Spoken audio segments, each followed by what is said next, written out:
Et le Cameroun vit des moments extrêmement pénibles. Nous vivons dans la terreur actuellement.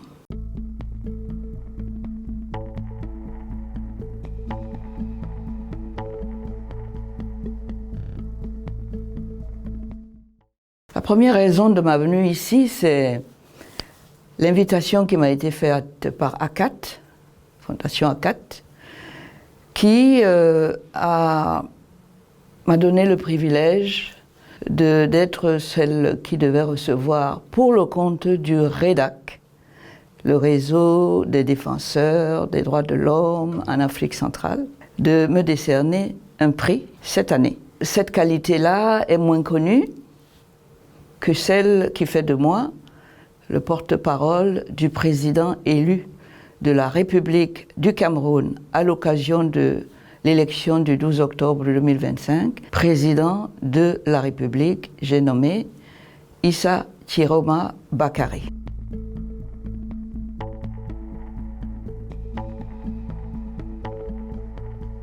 Le Cameroun vit des moments extrêmement pénibles. Nous vivons dans la terreur actuellement. La crise post-électorale compte déjà plus de 2000 arrestations, parce qu'ils ont voulu la vérité des urnes. M. Biya les a fait arrêter, pouf, dans les prisons du Cameroun. 48 ont été tués. Ce n'est pas possible, ça. Ça annonce des orages pour demain au Cameroun, forcément. L'autre volet, les camionneurs ont fait grève, c'est-à-dire qu'ils se sont punis, disant qu'ils ne travaillent pas, ils cessent de gagner de l'argent, parce qu'ils ont des revendications tout à fait normales, professionnelles. C'est un climat de terreur qui s'installe au Cameroun. Il faut attirer l'attention internationale sur ce problème-là. La démocratie, les valeurs universelles qui nous sont communes, sont en train d'être violées de manière ostentatoire, aux yeux, au vu et au su de tout le monde, et personne ne dit rien. Il faut rompre ce silence. C'est ce peuple qui a nommé le président de la République par son vote.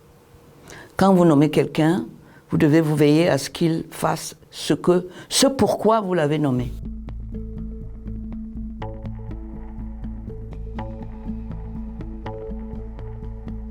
Il va très très bien tant que, comme il m'a dit lui-même tout le temps, j'ai une mission. Les Camerounais m'ont confié, le Camerounais est le bon Dieu, parce qu'il ajoute toujours le bon Dieu. Tant que cette mission-là est entre mes mains, je vis pour elle, je travaille pour elle, je rêve pour elle, et je rêve de mon retour. Là où ça a commencé, au Cameroun, là où les Camerounais m'ont élu président de la République. Je rêve de ce retour là-bas, pour me mettre au travail concrètement avec eux, pour relever ce Cameroun qui en a bien besoin. C'est ce qu'il me dit tout le temps. Ce n'est pas un aveu d'échec. Issa Chiroma est un Camerounais qui est né à Garoua, au Cameroun, qui a fait ses études, qui a exercé toutes sortes de métiers et de professions, qui a occupé les fonctions de ministre du gouvernement de la République nommé par le président de la République, Paul Biya. Donc c'est quelqu'un qui est profondément attaché à ses racines camerounaises et qui malheureusement aujourd'hui se trouve contraint à l'exil au lendemain de l'élection présidentielle du 12 octobre écoulé, parce qu'il a eu le malheur de bénéficier des suffrages de la majorité, la grande majorité des Camerounais, qui ont voulu exprimer le rejet de la gouvernance qui s'impose actuellement au pouvoir et qui est celle de M. Biya.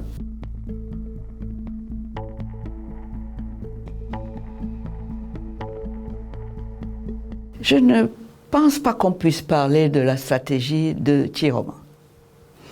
Chiroma ne s'est pas décrété président de la République du Cameroun, c'est-à-dire détenteur d'un mandat de gestion du Cameroun. Une élection présidentielle, c'est l'occasion qu'on donne au peuple souverain, détenteur du pouvoir souverain de nommer le président de la République, de justement dire à qui ce peuple confie les destinées du Cameroun et des Camerounais pendant les 7 prochaines années. Cela s'est passé comme ça le 12 octobre. Le Conseil constitutionnel de M. Biya, qui savait qu'il ne peut pas gagner une élection en partant du peuple.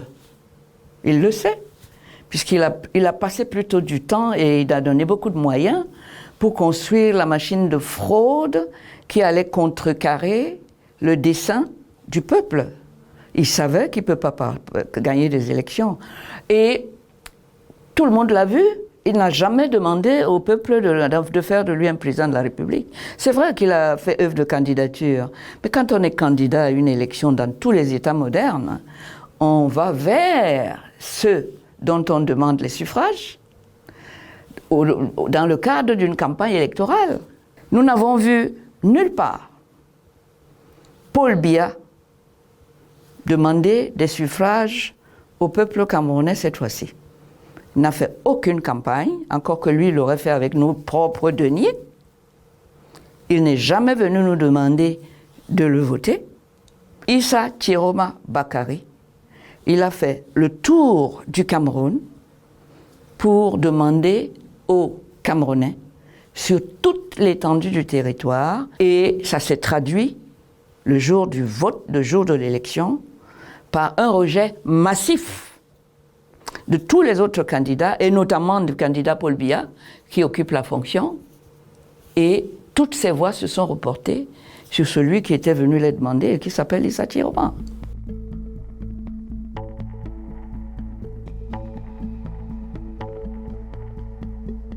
Ce n'est pas les institutions mises en place par Biya qui font le suffrage universel.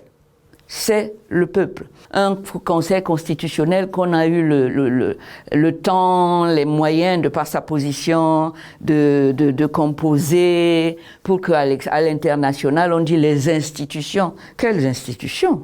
La fraude, on ne parle pas de la fraude, la fraude qu'il y a eu. Les institutions. Vous êtes un candidat à une élection présidentielle. C'est vous qui organisez toute l'élection. C'est vous qui nommez toutes les têtes de ces institutions jusqu'à la proclamation. Et vous, vous mettez dans votre tête que le peuple ne mérite pas que vous alliez vous présenter à lui pour lui demander ses suffrages. Et vous comptez uniquement sur la machine de fraude, qui coûte d'ailleurs à ce même peuple beaucoup d'argent. Vous comptez uniquement sur cette machine pour faire de vous un président de la République. Le peuple a dit non. Et il va continuer à dire non. Parce que l'élection doit permettre au peuple d'être en phase avec le mandataire qu'ils élisent pour pouvoir faire circuler les messages du mandant vers le mandataire. Biya n'a pas fait ça.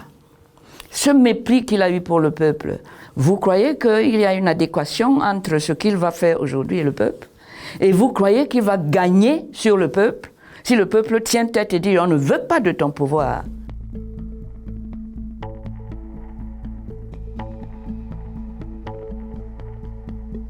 Il a été assassiné. C'est un assassinat d'État. Je vous le dis tout de suite. Quand vous privez un être humain de l'oxygène, c'est-à-dire de l'air qu'on respire, vous l'avez tué. Il n'y a aucun être humain qui peut survivre à ça. Aucun. Et tout le monde le sait. Anissé a été assassiné. Anissé devenait ingérable. Et le ministre de la le lui avait dit. Il lui a dit, sous forme de menace, quand il était au CED, à la gendarmerie, en détention, en garde à vue. Toi, on sait que tu souffres d'insuffisance respiratoire. On sait que si on te prive de respiration, on n'a pas besoin de te toucher. Tu vas disparaître. Quelque temps après, ça s'est passé comme ça. Il n'a pas eu ses appareils, il n'a pas eu son oxygène. Et ce qui devait arriver est arrivé. Mais c'est un crime qui ne va pas rester impuni. Hein. Faut pas croire. Hein. Ils ne vont pas tuer tous les Camerounais. Hein. Pas du tout. Aujourd'hui, ils ont fait de mon petit frère bien-aimé et canin, Anissé, dont je revendique la tendresse et l'amour Ils ont fait de lui un martyr. Je ne pense pas que c'est ce qu'ils souhaitaient, mais c'est ce qu'ils ont finalement fabriqué eux-mêmes. Ce qui veut dire quoi? Le dossier Canet n'est pas fermé. Au contraire, on vient de l'ouvrir. Et on va regarder ce qui va se passer demain et les jours qui viennent. Et Canet va hanter leur sommeil toute leur vie.